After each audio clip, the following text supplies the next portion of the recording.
आसाराम बापू को high court का बड़ा झटका। उम्र कैद की सजा रहेगी बरकरार, सरेंडर करने का आदेश जारी। नमस्कार, मैं अंजना और आप देख रहे हैं न्यूज सर्कल। आइए बढ़ते हैं आज की बड़ी खबर की ओर।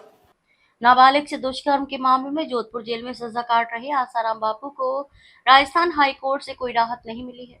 हाई कोर्ट की जोधपुर पीठ की डिवीजन बेंच ने बड़ा फैसला सुनाते हुए निचली अदालत द्वारा दी गई आजीवन कारावास की सजा को बरकरार रखा है। फिलहाल पैरोल पर बाहर चल रहे आसाराम को अदालत ने तुरंत सरेंडर करने का आदेश भी जारी किया है। जोधपुर पीठ की डिवीजन बेंच ने इस बहुचर्चित प्रकरण में तकनीकी और कानूनी बारीकियों को खंगालते हुए कुछ बेहद चौंकाने वाले बदलाव किए हैं।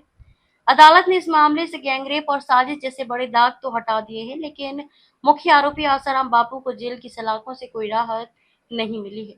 उनकी उम्र कैद की सजा जस की तस कायम रखी गई है।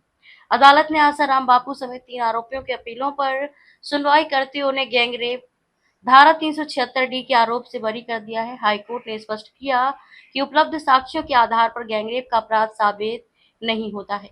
हाईकोर्ट से इस फैसले में अगर किसी को सबसे बड़ी राहत मिली है तो वे हैं इस केस के 6 आरोपी शरद और शिल्पी। निचली अदालत ने इन्हें भी इस अपराध में भागीदार माना था, लेकिन हाईकोर्ट ने उपलब्ध साक्ष्यों की समीक्षा करने के बाद बड़ा फैसला सुनाया। धारा 120 बी और 34 हटी। अदालत ने इस मामले से धारा 120 बी और धारा 34 के आरोपों को पूरी तरह से हटा दिया है। शरद शिल्पी बरी कोर्ट ने माना कि इस मामले में सामूहिक रूप से किसी साजिश या गैंगरेप का अपराध साबित नहीं होता है। इसी आधार पर सह अभियुक्त शरद और शिल्पी को अदालत ने पूरी तरह से दोष मुक्त कर दिया है। सह आरोपियों की रिहाई और गैंगरेप का आरोप समाप्त होने के बाद आसाराम के समर्थकों में जो उम्मीद जगी थी उस पर हाईकोर्ट ने तुरंत पानी फेर दिया। अदालत ने साफ किया कि भले ही सामूहिक अपराध की धाराएं हटाई गई हो, लेकिन मुख्य आरोपी आसाराम पर लगे व्यक्तिगत आरोप बेहद गंभीर और अकाट्य हैं। अदालत ने पॉक्सो एक्ट और दुष्कर्म की अन्य गंभीर धाराओं के तहत निचली अदालत की ओर से दोषी ठहराए जाने के फैसले को 100% सही माना है। हाईकोर्ट ने दो टूक शब्दों में कहा कि नाबालिग पीड़िता के साथ किए गए कृत्य के लिए निचली अदालत द्वारा दी गई आजीवन कारावास की सजा बिल्कुल न्याय संगत है और उसमें किसी प्रकार की ढील या बदलाव नहीं किया जाएगा। वर्तमान में पैरोल पर जेल से बाहर चल रहे आसाराम के लिए अब वापसी का रास्ता पूरी तरह तय हो चुका है।